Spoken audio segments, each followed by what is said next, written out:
Good morning, everyone. I'm still Tim Murphy, Chair of the Toronto Community Housing Board of Directors. Welcome to our board meeting, which we're holding as usual through WebEx and live streaming on YouTube.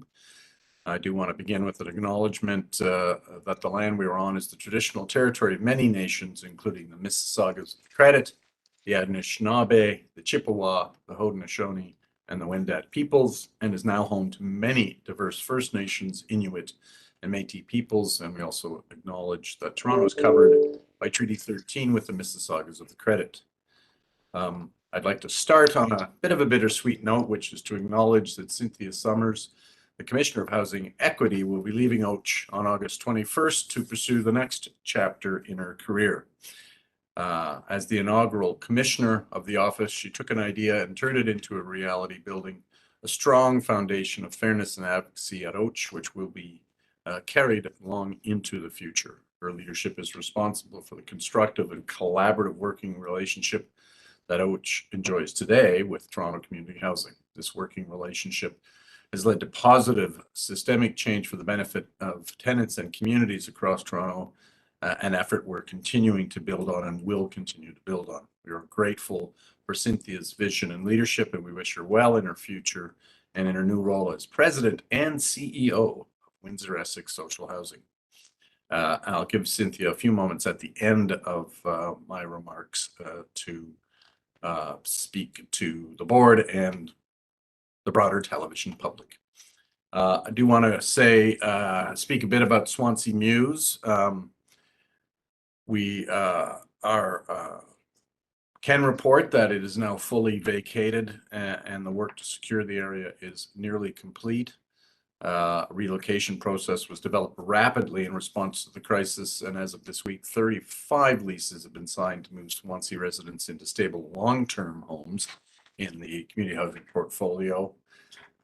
Look, I acknowledge it's been a horrible circumstance for the residents of Swansea Mews and a difficult time for them, but I do want to express my gratitude to the staff on the ground who have been working very hard to ensure that the needs of tenants in this difficult time have been attended to the best of their ability and our ability as an organization. Earning the trust of those tenants has been critical to the response and being able to develop to the point where we are now, and the board wants to thank the staff for their dedication. I want to acknowledge obviously the residents that remain in temporary accommodation as they wait to choose a new relocation unit. It's a difficult time, but the board is committed to supporting all measures that get you and your families into stable, suitable homes as soon as possible. And we appreciate the collaboration and tolerance you've brought to this as we work through what we know is a very difficult time for you and your families. In today's public session, we're going to have our normal committee reports, and the board will receive updates from the President and CEO, Jag Sharma, on Q1 strategic priorities, and then the public update on the Swansea Mews crisis and response. That concludes my opening remarks, and with that, I'd like to ask Cynthia Summers to say a few words to the board and the broader public. Cynthia, over to you. Thank you, Mr. Chair, and thank you to the entire board. I started my message that I sent out to the organization with simply thanks. And today I want to say thanks to a lot of people who've made my journey here so positive and so fruitful. First of all, my very first board meeting in 2014, I said to the board that it was my honor to serve as Commissioner of Housing Equity for TCH, and that I greatly appreciated the board and its support in appointing me. And I want to say today to the board, I've never forgotten that honor and the honor of the role of servitude to TCH and to the board. And I want to appreciate your support of me, and I want you to know that I appreciate your support of the work of the Office of the Commissioner. I've had the great joy of serving in a role that I've been passionate about every single day since day one, and that's because of the Board of Directors and your support, so thank you. I also would like to say thank you to Jag Sharma. I want to thank you Oh, and I better not get teary, but this is really quite meaningful to me. I want to thank you for your support. I want to thank you for listening, for your advice. And when you were joining the organization, you were so open to learning about what the heck this Office of the Commissioner of Housing is. And I really appreciate it. And I'll always remember that. It is a tough question. What is OACH? For years, I've had various people that I've come across say, what is OACH? What do they do? Where do they fit in? So I thought I'd just say one word about that, knowing my team is watching today as well. OACH isn't about case management. OACH isn't about auditing. OACH is about a dedicated group of individuals, professionals, committed to the principles of administrative law and administrative justice. And I think that's what makes OACH unique in the way that it does its work.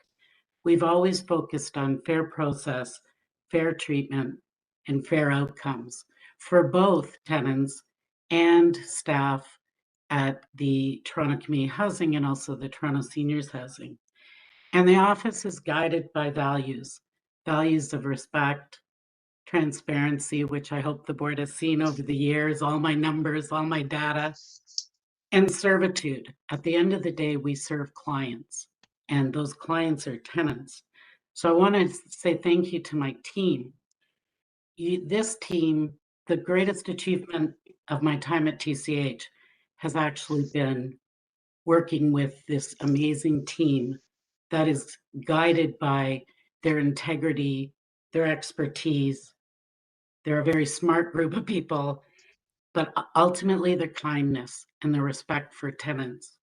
So thank you very much, team. I'm really proud of you leaving, and I have no concerns whatsoever that you're not going to be able to keep this going and continue to serve TCH and the tenants that live in TCH, which leads me to tenants. I've always appreciated that when I started, I thought tenants wouldn't trust OACH and they wouldn't trust me. I really thought, why would they trust me, some stranger showing up in this role? And yet from day one, they were willing to put aside doubts and put their trust in me. And I've had so many tenants referred to me by tenants saying, give this lady a chance. And I want to thank you for that. The other thing I want to thank tenants for is how much you've taught me.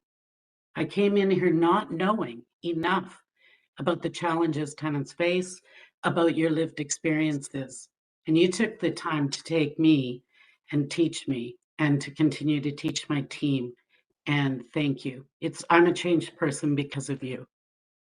Finally, I want to talk about the staff at TCH, and also the staff who are now with the Seniors Corporation, whom I've worked with in the past at TCH. You too have taught me so much about social housing. You've taught me the rewards of providing good service. You've collaborated with me and brainstormed over problems and brainstormed how to resolve issues. And on a personal note, you've shared the ups and downs. With challenges come ups and downs, but we've had a heck of a lot of success and a heck of a lot of ups and ups. So I want to thank you. I'm going to miss working with you. I'm leaving to go to Windsor, Essex County. And as I leave, I'm taking really many, many positive memories. I'm taking new skills, and I'm taking an enthusiasm born and bred at TCH to provide excellence in service to tenants. So to everyone involved in this journey with me, I want to thank you. I wish you all many, many blizzards, many, many blessings, as many blessings as snowflakes in a blizzard. So thank you very much. Great. Thank you, Cynthia, and good luck in Windsor, Essex. Thank you. Okay, so thank you for that. So we are, as you know, using our usual deputation process. There are some deputations, so we will hold the items on the agenda that deal with that. I think there are 4, if I'm not mistaken, and we will identify them as we go through the agenda. Just in advance of doing that, I want to canvass the directors around conflicts. Are there any conflicts? Hearing none. Excellent. So any matters directors wish to hold on the consent agenda?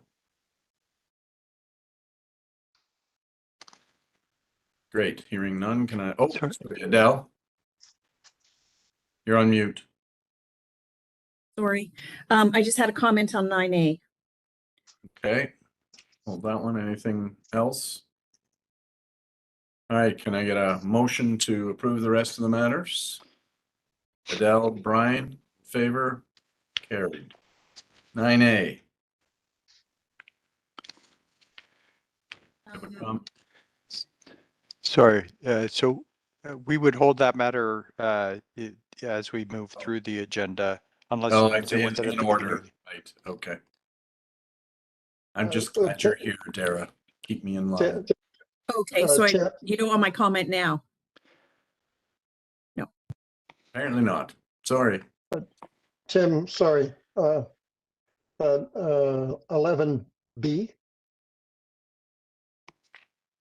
A and B. Ah, well, okay.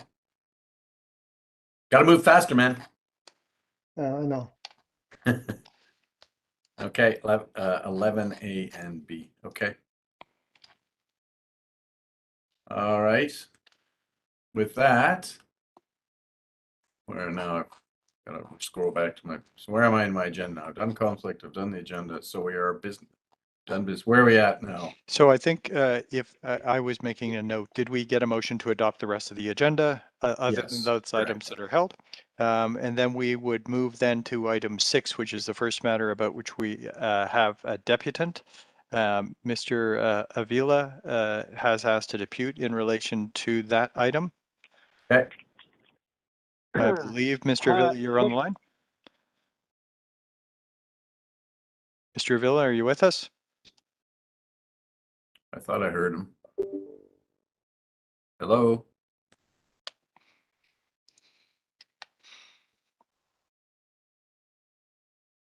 He wants to depute on Roger's availability.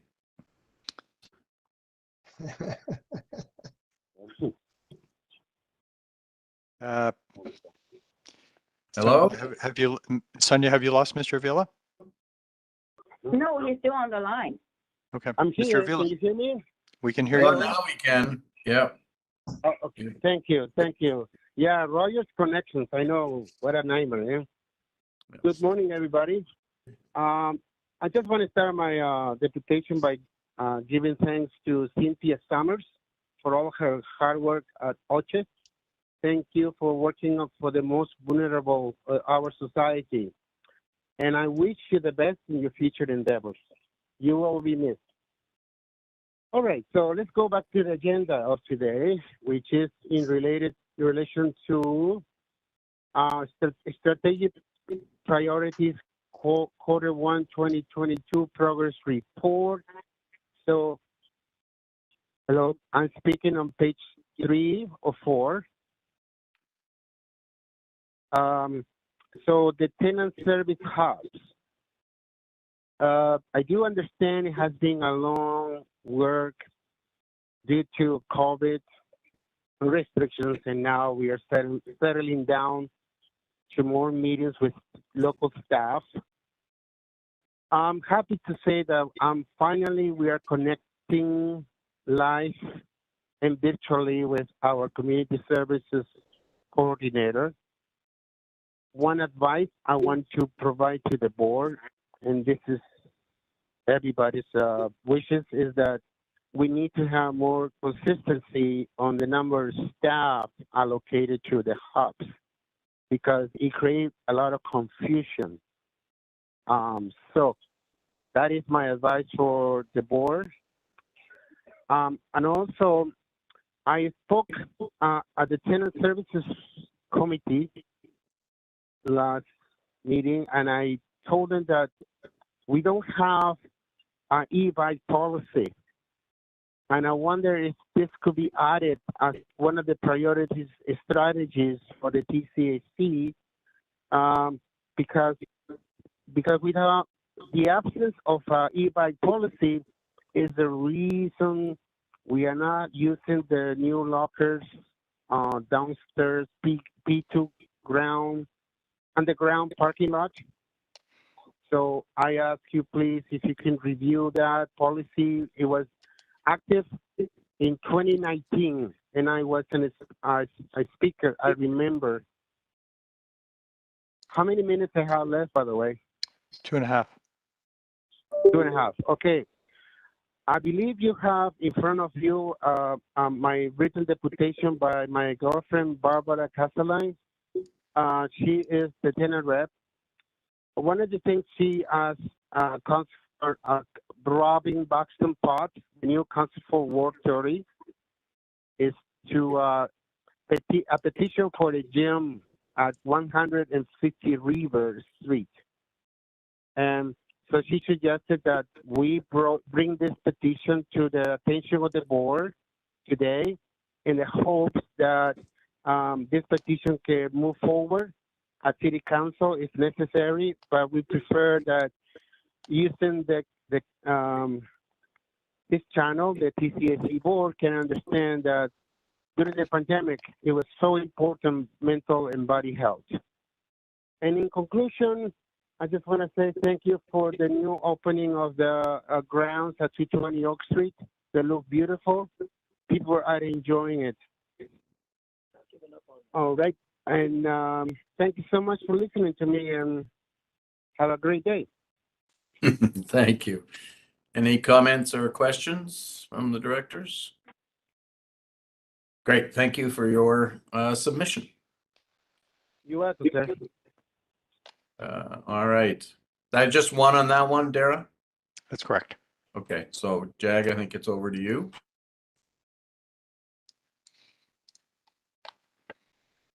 My apologies, Chair Murphy. Sincerely, I was multitasking there. Would you mind recentering me if you don't mind? Yeah, we're ready for your corporate update agenda item 6, so over to you. If I could invite Paula Knight on, she's going to provide the update as far as the strategic priorities. Paula, if you don't mind. Absolutely, and through the chair. Good morning, everybody. So just a brief overview. You have the report in the documents that were sent. You recall that in the absence of doing a fulsome strategic planning process for this upcoming year, we have just transitioned the strategic plan that we had had for 2021. We are making great progress against many of the goals that were set and the objectives. In your plan, you see some, in the document that you've you see some highlights as it relates to confronting anti-Black racism and the progress that we've made against that area. Our tenants and communities, a lot of the work that we're doing around culture and our employees, having some great traction with diversity, equity, and inclusion, for example. And in the areas where you see we don't have any reds, but we do have yellows, we are on top of those as an organization in terms of working closely with our teams to ensure that any issues that we may see, we typically focus on yellows or reds that we're addressing. One of the things I will highlight is that the report that you have is for Q1. We do anticipate that there may be some change in progress, just based on the fact that a lot of the organization has been diverted to focus their attentions on Swansea Mews. We're currently doing that analysis right now, but we will be able to put more fully on that in the presentation that will be made to the board at the next quarter. But we do anticipate, and we just wanted to highlight that for you, that there may be some challenges in sort of making the progress that we've seen in Q1, but that's yet to be determined just based on the data when we receive it for the next 2 quarters. So with that, I will pause and open for any questions that any of the directors may have. Any questions or comments, Brian? Many of them, and I know this is a really difficult, and I really appreciate all the work you've put into it, but a lot of it is measuring activities, and I guess, you know, it's really hard to come up with results or outcomes that are quantitative, that you can look at, that you know that actually we're moving in the directions that you've got in the performance objectives. So I guess I would like to see, as we try to gradually work on this, is to see if we can work on more, because ultimately these are things that we want to measure in terms of, you know, vacancies or tenant satisfaction or arrears or things of that more concrete nature that come out of the goals that we've put in place. And although the measures tend to be more looking at activities that hopefully will get us there, but they don't actually look at the results. And I guess if, as we go forward, we can figure out ways to do that more, I'd appreciate it. Thank you, Director Smith, and through the chair, your comments are absolutely valid, and something that we're looking at is, especially as we embark on the new strategic planning process, what are those outcome measures? So for example, with hubs, currently one of our measures is the number of hubs opened. Well, ideally, we'll be measuring the impact of hubs as it relates to tenant satisfaction as the outcome. So that's what you can expect to see as we go through that next process of developing our plan, is having very direct outcome measures, so that we can see that the work that we're doing to implement processes or activities, as you state, are actually having the desired impact on tenants, which is obviously where our focus needs to be. So we are definitely moving in that direction. I know it's a real challenge, but Yes. Thanks. Adele? My comment was further to Brian's, and I just wondered how you did engage tenants to determine how well you are doing.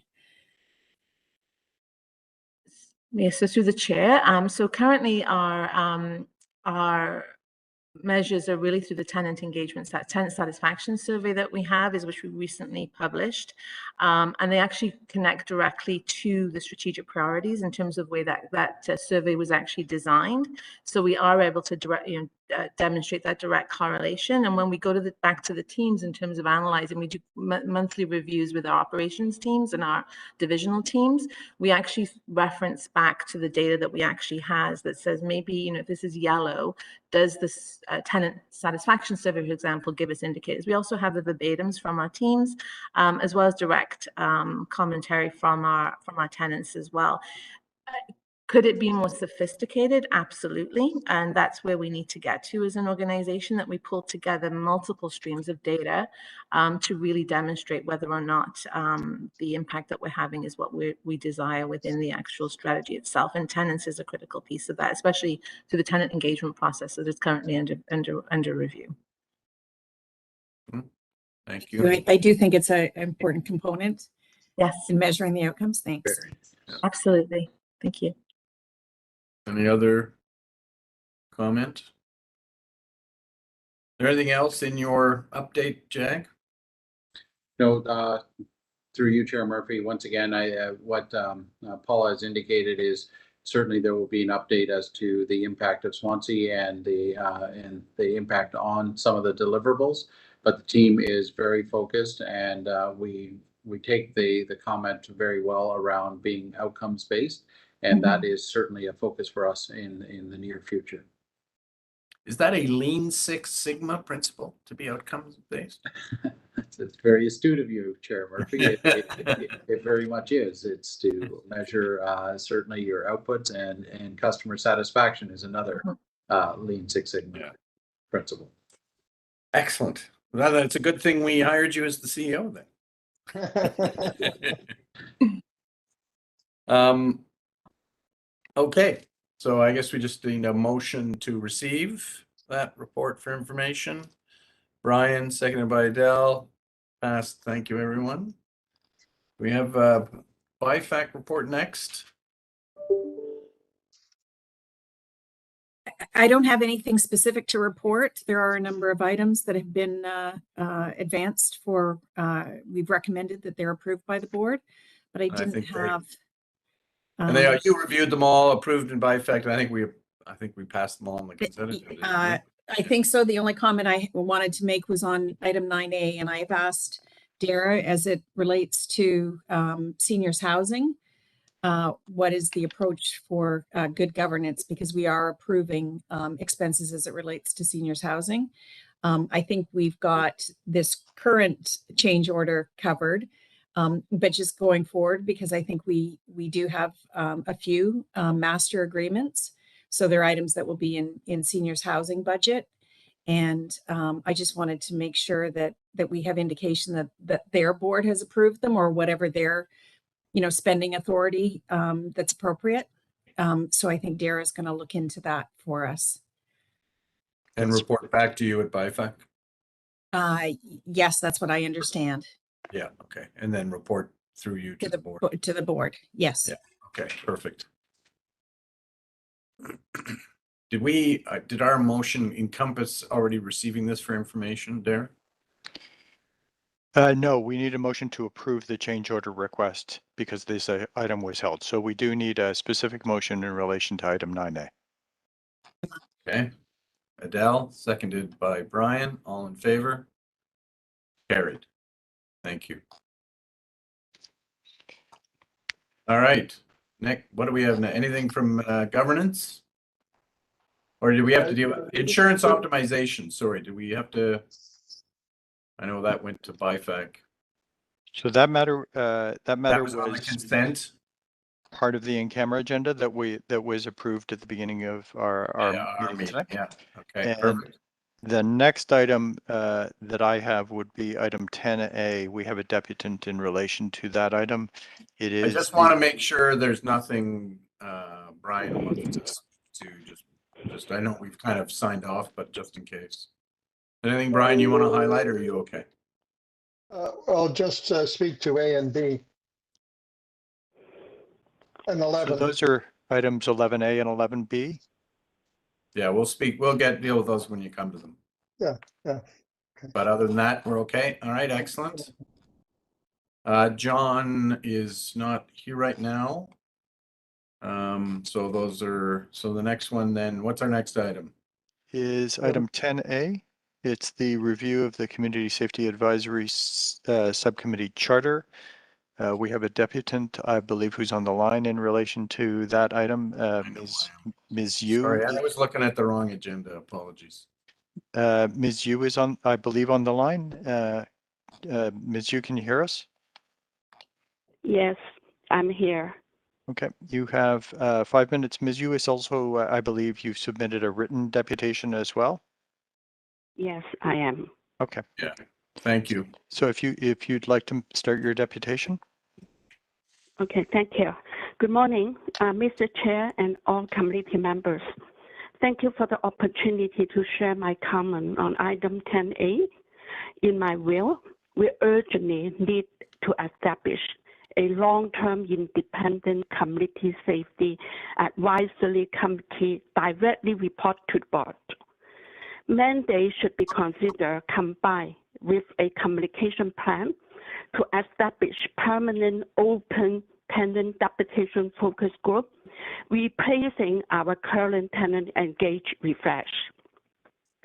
I am a long-time TCHC tenant, feeling much more dangerous now than ever, not only in the TCHC community, I also feel unsafe in my own home. Shortly after decentralizing all service elements to regional management, I live in fear, worry about my safety. Our regional management in the central region, partnering with non-transparency tenant engagement, refresh, use it as a tool to facilitate changes that ignore TCHC legal obligation, including harassment, access unfair policy, and discrimination, and using corruption and intimidation to target individual tenants. No staff or TCHC department oversee regional management operations. Solution team manager, COO office, and CEO office not only turn the blind eye to the non-transparency tenant engage refresh, use it as a tool to corrupt our system and harass individual tenants, and cover up with false and misleading information, and close complaint file based on the false information and put in my tenant file as threatened to me. Another example of lack of community safety, a senior over 90 years old with multiple medical stroke who lived in my building. She has suffering many times medical stroke and heart health problem and need to follow up with her pacemaker. She's unable to walk down to the ground floor from her third floor unit, and she got approved her transfer, medical transfer.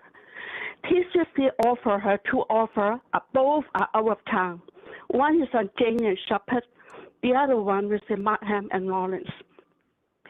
She and her senior caregiver son both live in downtown almost 40 years, and all her medical doctors and family members are in downtown. Her request just for waiting list in downtown. She preferred waiting list in downtown unit, was rejected by TCHC and told her if she does not take the out of town offers, her application for transfer is closed without appeal. Currently, her medical condition is getting worse and worse, and unable to get help for medical treatment and follow up with her pacemaker for over years. She's lying on the bed. It is a reality of TCHC's lack of safety consideration to ill senior tenants. Thank you for allowing me to share my comment. And I feel TCHC urgently need to establish a long-term community safety advisor committee for tenants. I welcome any questions from committee members you may have. Thank you. So thank you. Any comments or questions from the directors? Brian? I just wonder whether we could ask John to report back at the next meeting, any discussions and comments that the Tenant Services Committee, because this committee relates to that. So I'd be interested in any recommendations that would come from the Tenant Services Committee with regard to the comments on this deputation. Okay. Any other? May I say one comment? Well, not really. You're not a participant in the board, sorry, but Okay.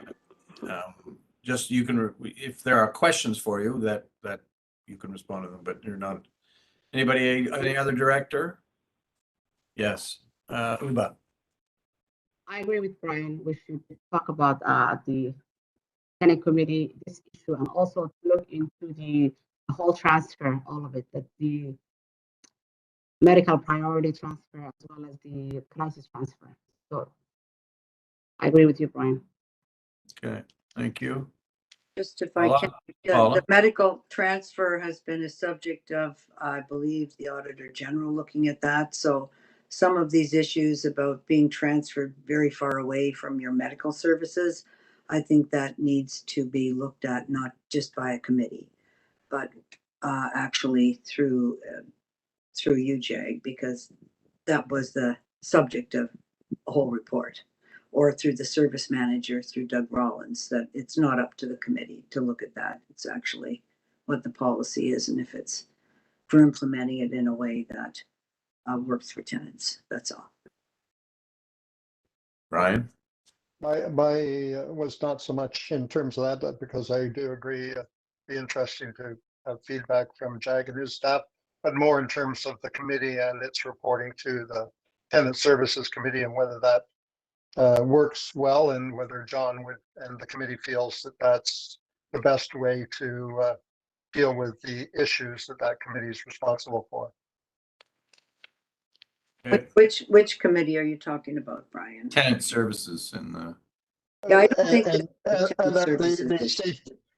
the Community Safety Advisory Subcommittee. That this is not part of the community. I'm just going to say it's not part of that. It's a very big systemic issue. I believe that this medical. Right. I think you guys are talking at cross purposes, Paula. Thank you. Brian was very not clear talking about. Yeah, transfer. you're talking about medical transfer. Brian was talking about the Community Safety Committee. He's not talking about medical transfers. And the Community Safety Committee has a very clear mandate. Correct. But I guess the question has been raised by this deputant with regards to its ability to function in that way. I just like John and the committee's feedback. Okay, any other director? Okay, thank you for your I'll submission. just say that this tenant has said many things about how she's been treated by staff. This can either be looked at quickly to see if there's anything correct there. She can go to the ombudsman. But this is not the board looking at whether somebody did something with her files as she is charged. So it's one way or the other as far as I'm concerned. And she says that makes her feel unsafe. But that actually just needs to be determined. She does have many other avenues outside of the board of directors to come to around her particular issue that she has charged today. Whether it's real or not, I don't know. It's what she's experienced, but I want to be careful, Tim, that we're not operationalizing everything. Agree with that completely. Thank you.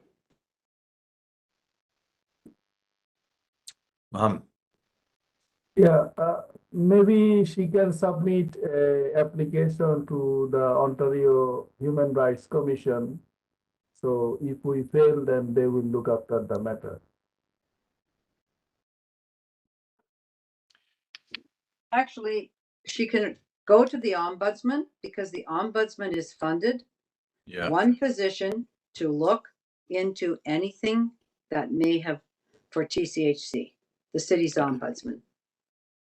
So I think that's easier than it's a very clear pathway. And either there is either the ombudsman will say yes or the ombudsman will say no. It's pretty simple. okay, thank you for your submission. Anything else on this item from any director? Any comments or questions? Other than ones? All right, I guess we have there's recommendations in this report. So this report seeks the board's approval for a revision to our Community Safety Advisory Subcommittee Charter. One of the items in the charter was that the committee is intended to be a temporary subcommittee of the Tenant Service Committee, but the term of the subcommittee wasn't defined in the charter. This report proposes to address that need, and there's some language in the charter that we've incorporated to address it. That was kind of a technical point. Correct. I need a motion to approve the recommendation. Brian, seconded by Uba. All in favor? Carried. Thank you. Next item, Dara? Is item 10B. Catherine Wilkinson has asked a depute in relation to that item. I believe Ms. Wilkinson is on the line. Ms. Wilkinson, can you hear us? Great. Yes. Thank you you. hear me? We can. Please proceed. Thank you. All righty. Good morning, everyone. I just wanted to start off, this is operations, to thank Cynthia Summers, our Commissioner of Housing Equity, for her service. She was exactly the change agent we needed, and during her time, she has created new and innovative ways to better serve our tenants that serves Toronto Community Housing very well. Her work ethic, compassion, and tenacity have served us well. She quickly became the go-to expert amongst social housing stakeholders, working closely with the agencies and legal clinics who also serve our tenants, and they too will miss your expertise and leadership.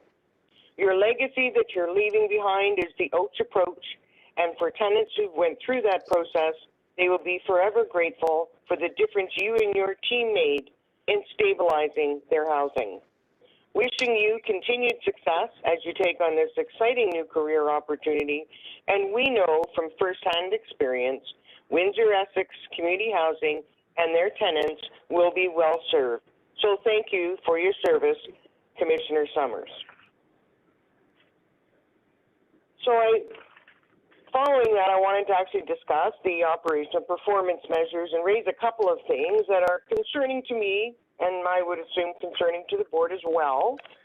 At the Tenant Services Committee, their operations report, there's a chart on page 7, and it identifies 183 additional units that could be used for housing, but they're being used for other purposes, and that bears repeating to the board.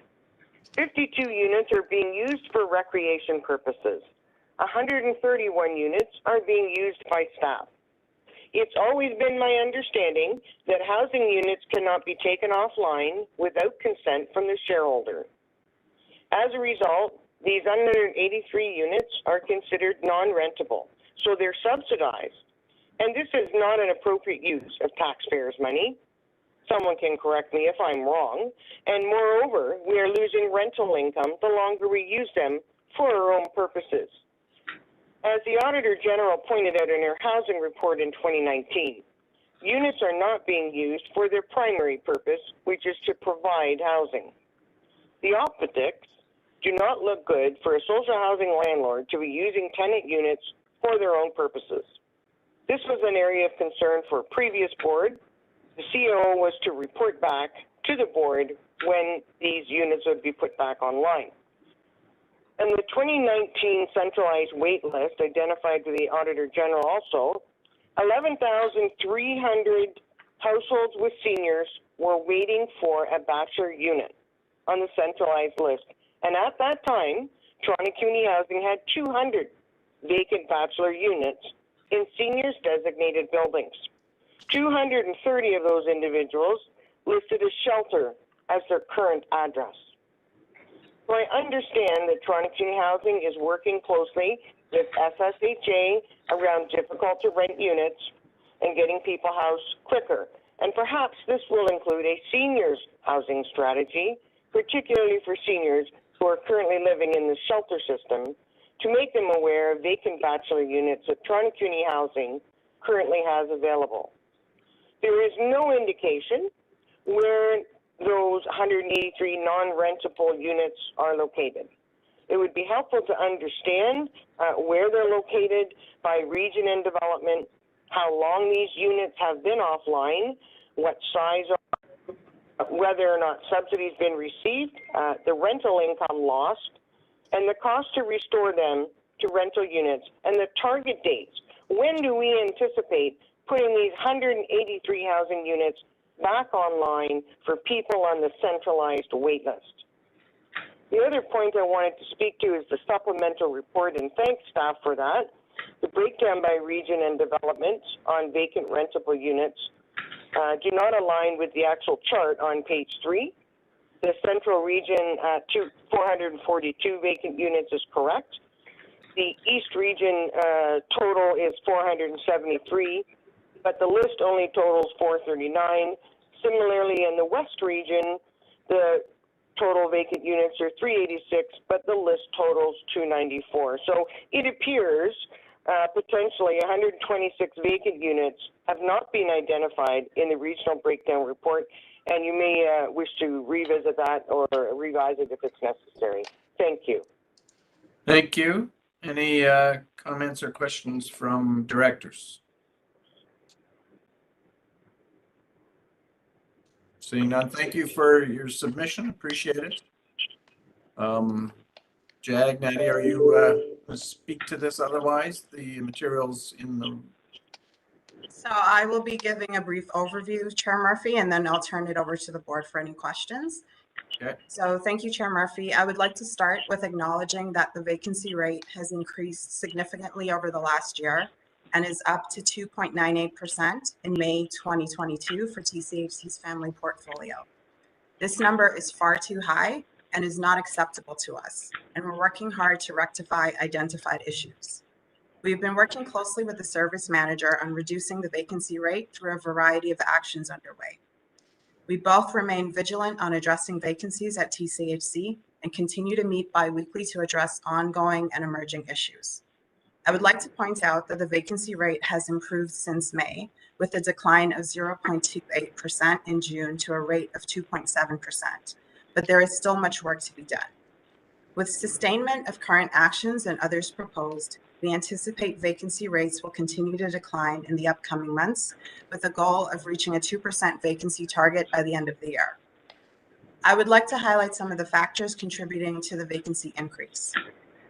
TCHC replaced its legacy tenancy management system with homes in the second half of 2021, while the choice-based system went live in January 2022. The two systems are not yet integrated, which requires more manual steps for TCHC staff to fill vacancies. These systems are on track to be integrated in the fall, and in the meantime, we are prioritizing this work for our rental teams. Additionally, there are some startup activities required to use the new choice-based system, including providing photos, floor plans, and amenities information on all TCHC units. TCHC is working to collect this as quickly as possible. Admittedly, this is an area we need to improve on. We continue to experience upload errors, though the number of errors are on the decline. We are working to increase the number of vendors to support the photography for the units to ensure units are ready to be entered.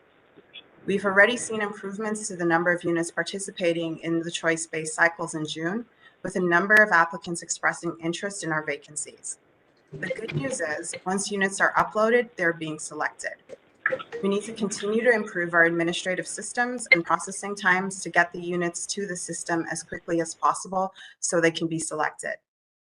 In Q1, there were supply chain challenges that impacted the timelines for vendors to turn over units, but we are back on track to resume meeting service standards and are working to find ways to expedite the unit turnover process. Miscoding of units in the system has also led to some units remaining vacant for prolonged periods of time. Regional management is working to physically inspect every unit, note the correct designation, and correctly code them and move them through the pipeline. Though bachelor units are disproportionately represented in our vacancies, we are seeing increased interest in all units, including bachelors, through the choice-based system, and continue to work with the service manager to come up with approaches to address units that may be of less interest. Contract management transition. The East and Central regions received many additional units in various state of disrepair from the transition, and we're working hard to get these units turned over and into the pipeline. The vacancy process. We have noted that vacancies lie with several different teams in operations, both regionally and centrally. We're working through a review to streamline this process, look at staggering steps to expedite unit turnover, removing duplication, and increasing accountability. Finally, there's been a lack of the necessary oversight on vacant units, particularly units that have been vacant for over 6 months. We are now clear on our focus to move these through the pipeline, and it is a top priority for the operations team. We have already implemented several actions to reduce the vacancy rate and are working with the service manager to identify more areas of improvement. These include conducting in-person inspections of all vacant units, as mentioned, conducting an exhaustive review of vacancy data in the homes to address any errors, securing additional vendors to provide all outstanding photos and floor plans, streamlining the process to transmit all unit data to the city, weekly regional huddles with integrated teams to address and triage vacancies, and developing oversight processes to review errors and rejected units in the centralized waitlist. To close, I would like to reiterate the urgency and emphasis the team is putting on vacancies. We continue to work closely with the service manager to put all options on the table and are working to develop a sustainable approach to keep our vacancies down. I'm joined by Tom Hunter, CEO, and Brad Priggin, General Manager of Toronto Seniors Housing Corporation. As well, we have our Service Manager, Doug Rowlands, Director from the Housing Secretariat. We are happy to take any questions the board may have. Great. Thank you. Paula. I think it's great that Doug Rollins and Brad are here. Thank you for doing that, Nadia. I just wanted to know about the units that Ms. Wilkinson spoke about. She identified that some are being used as tenant community units and others are being used by staff. So in the units that the tenants have, are they being used as a community room or storage? I know of situations where they're both. And then if it's a community room, how is it being programmed, etc.? And where did those decisions get made? Interested to know that one. Would you like to do that one first before we go to the staff? And what other options are there? How many are storage and how many actually have things going on? And what's being stored in there? The TVs, all the PB stuff that everybody bought, the popcorn machines, all of those things are in there. So do you have an idea of the breakdown of the two types of uses? Through the chair, Councillor Fletcher, I don't know the exact percentage that are being used for storage, but what I can say that units that are taken out of circulation for recreational purposes are due to a lack of community space in the community. And so it's to provide opportunities to provide programming. I can do a breakdown for the next meeting that actually outlines the types of programs that happen in those community spaces. They're of significant interest and need to the community. And so I'd want us to be very cautious before making any decisions about the future use of those units. But Yes, can I get you the agree. data that I you're just want to requesting. be sure that they're actually being used and programmed rather than storing things. And Absolutely. if it's storage, there should be other ways of managing the storage with containers of some kind that could be used, right? Yes, agreed. I will look into that. Thank you. And then with the staff, how are the staff using those units and why? So through the chair, we have certain contract obligations to our unionized employees that require us to have staff spaces or a staff lunchroom, for example, for our 416 staff and our 79 staff. And so in spaces where we do not have a dedicated staff space, we've had to take units offline to provide the necessary amenities and supports to the staff to work on that site. So I can definitely work with the team to do a deep review, but those are typically in cases where there are no other options for the staff to actually have a touchdown location. So that means there's no staff office in those locations. And they're typically in townhouse communities or communities that are remote that require us to have a staff location in that particular site. Just let me ask one more question, please, Mr. Chair. So generally, there's a staff office in most communities, so tenants can come in and ask for help or turn in their rent checks or just have a relationship with the staff, kind of the superintendent's office. Are there places where there aren't superintendent's offices or that kind of configuration, Nadia?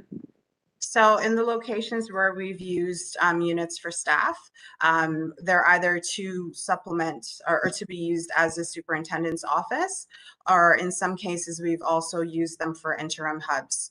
So we're looking into any spaces that were taken offline for the purposes of interim hubs to look at alternative models to provide services at the location. But we typically wouldn't, and I'd want to do the deep dive before I'm fully saying that, we typically wouldn't take a unit offline if we have a staff office available in that community, unless it was required to provide a particular amenity, such as showers for 416 staff, which is required, or to provide additional services. So I can get that breakdown for the next meeting as well. Okay, and if they're exactly necessary, they should come off the list of being empty units, and they have a different designation, Tim, wherever you are. There you are. Yeah, makes sense to me. And can I, through the chair, can I make one comment? And I know, Doug, you're there. So units that are taken out of circulation, I don't believe we receive subsidies on those units. So Doug, I don't know if you have any comments on that, but I know that was one of the comments through the deputant. So I wanted to clarify that. Yeah, I can confirm that units out of service are not do not receive subsidy. Furthermore, to the Auditor General's report, the service manager now is signing off on any new units being taken out of service, and there's an ongoing review underway by TCHC, particularly for those units that have been out of service for decades and are really not units at this point. I think there would be a good point to do a cleanup and get those off the list if their current use, former use, and future use will be non-residential. Yeah. Okay, thank you. Any other director have a comment or question? Okay, thank you, Nadia. Just need a motion to receive the update report. Adele and Uba, carried. Thank you.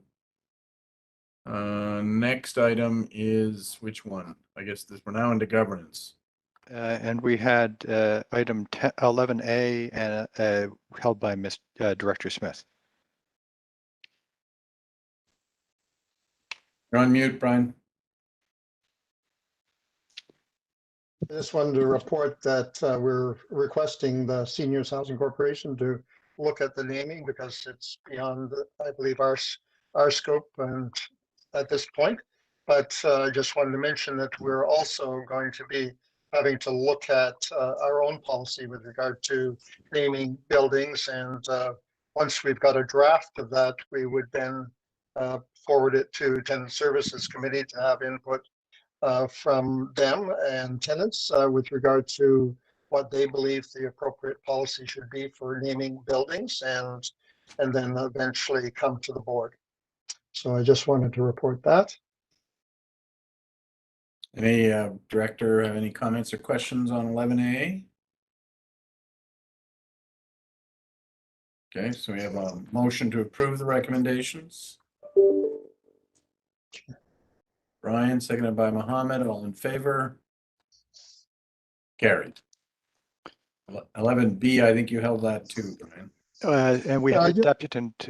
We do have a deputant in relation to that item. Ms. Wilkinson had asked to speak to that matter as well. Okay, so before we go to you, Brian, we'll have Ms. Wilkinson speak on 11B. Ms. Wilkinson, can you hear us? Hello? Yep, we can hear you. Oh, okay, good. All right, so I just want to be brief on this. I'm actually pleased to see this draft motion put before the board, and I am in support of it. Having the Toronto Community Housing head office in one of the wealthiest neighborhoods does not align with its mandate to serve low and moderate income tenants, something that's been often said. And during previous board discussions regarding the sale of 931 Yonge Street, sometimes referred to as the Ivory Tower, given its location, the overarching intent was to relocate staff amongst Toronto Community Housing communities where tenants are being served. That seemed to make some sense. Now, you know, there may be some corporate positions that would be better suited to the civic center model, clearly. So what I just want to say is I am in support of this motion, and I look forward to reviewing the report at an upcoming Tenant Services Committee with the city representative in attendance. Thank you. Thank you. Any questions for the deputant? Comments? No. Thank you for your submission, Wilkinson. Appreciate it. Thank you. Okay, Brian, over to you. Thank you very much, Catherine, for your comments. My reason for putting this forward is not so much to question the move from our current location, but to make sure that wherever we land, it is done through a lens of making sure that it serves the tenants' interests best. And, you know, I'm not sure, you know, whether we'll continue to have virtual meetings or in person. Hopefully we can have in-person meetings. And my only concern was if, in fact, it is the intent to look at possibly the former Metro Hall. It's not the most convenient location for tenants to get to, especially those in the outlying areas. And I just want to make sure that wherever the decision is for a future relocation for meetings, and that they can be as accessible as possible for tenants, and make sure that, you know, we can encourage tenants to come to the meetings not only virtually but in person in the future. So that was the intent of asking the city and to look at that and put it through the tenant lens and tenants first, and whether in fact when they were looking at that, whether in fact they did put it through the lens. So I just wanted it to go back and make sure, and then bring it back to Tenant Services Committee with the information that's received. Thank you. Any director have any comments or questions? Yes, Paula. Yeah, I just have a question. Is there an end location that's been suggested, Jag, for the service? And secondly, did TCHC have a chance to lay out all of the requirements to whatever it's modern TO, as far as vehicles coming and going, et cetera, from the location? Through you, Chair Murphy, and thank you for the question, Councillor Fletcher. So I don't know that there was an option, or at least that I understand. I know that Metro Hall is the future location that's been identified. As far as the factors, as far as say vehicles coming and going, even how tenants would engage at that location, there's a lengthy list of questions that we have posed to have discussions around with city staff, and are going to form that update report that we will bring back to the board. But we've asked many of those questions that we are working on with the city.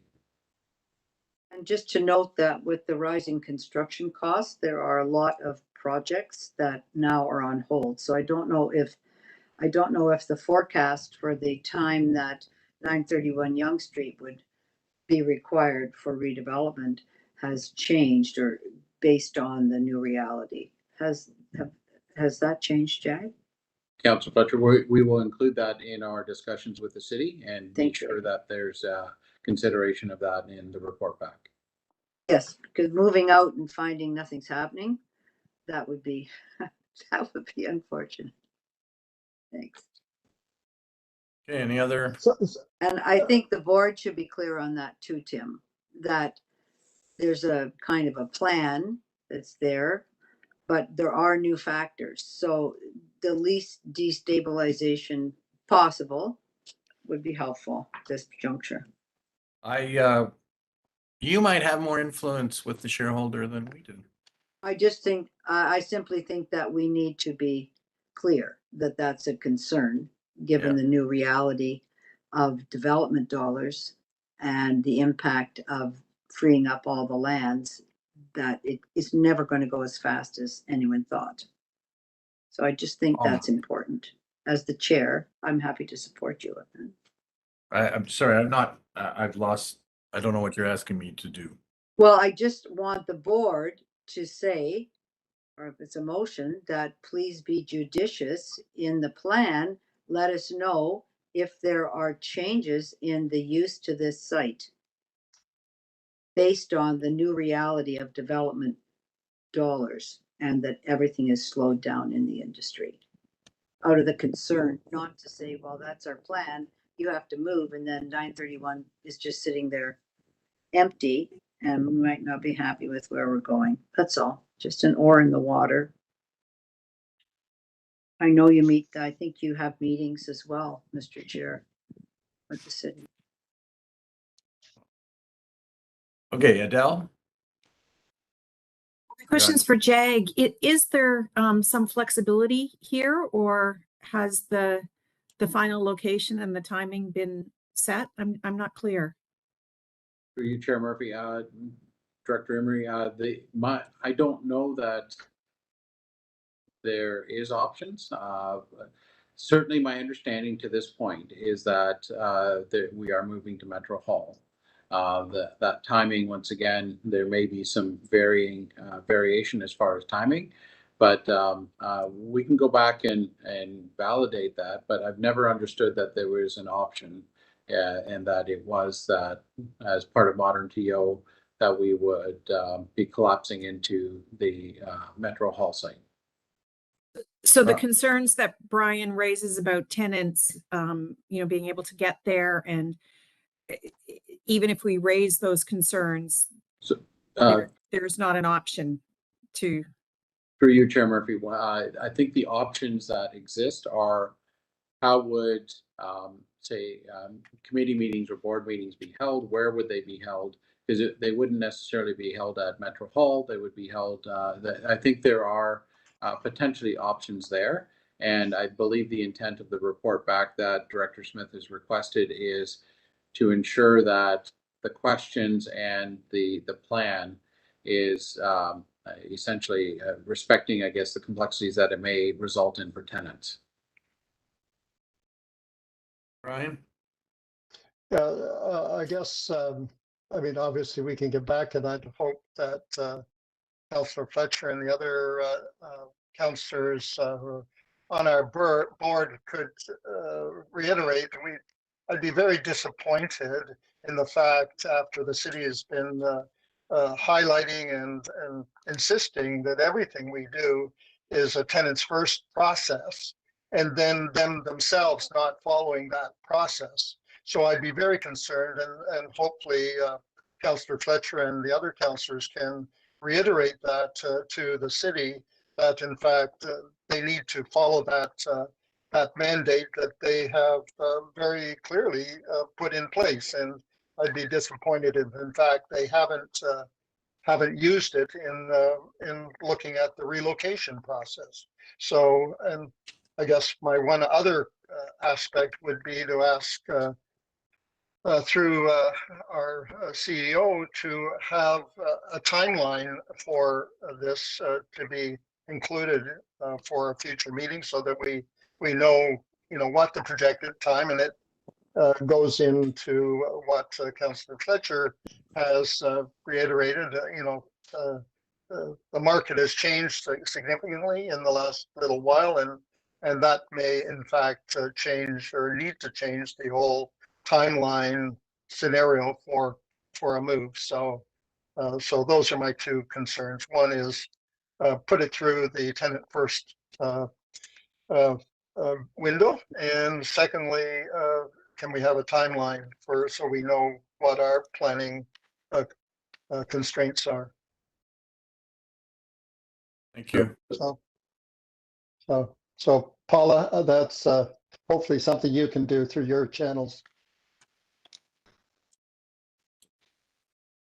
And of course, to all of the city councillors and staff who listen to this board on our YouTube channel. Yes. So can we, so you're ready for a motion on the 11B to approve the recommendations in the report? Brian, seconded by Mohammed, all in favor, carried. All right, what's the next one, Dara? That's it. That was the last item on the agenda. All right, any other business from any member of the board? All right, can I get a motion? I see. Oh, Uba. No, I just want to say thank you, Cynthia, for all your great work, and good luck to your new endeavor. Thank you. Thank you. Thank you. Yeah. Thank you very much. All right, could I get a motion to terminate the meeting? Adele, seconded by Mohammed, all in favor. Thank you, everybody. See you same bat time, same bat channel.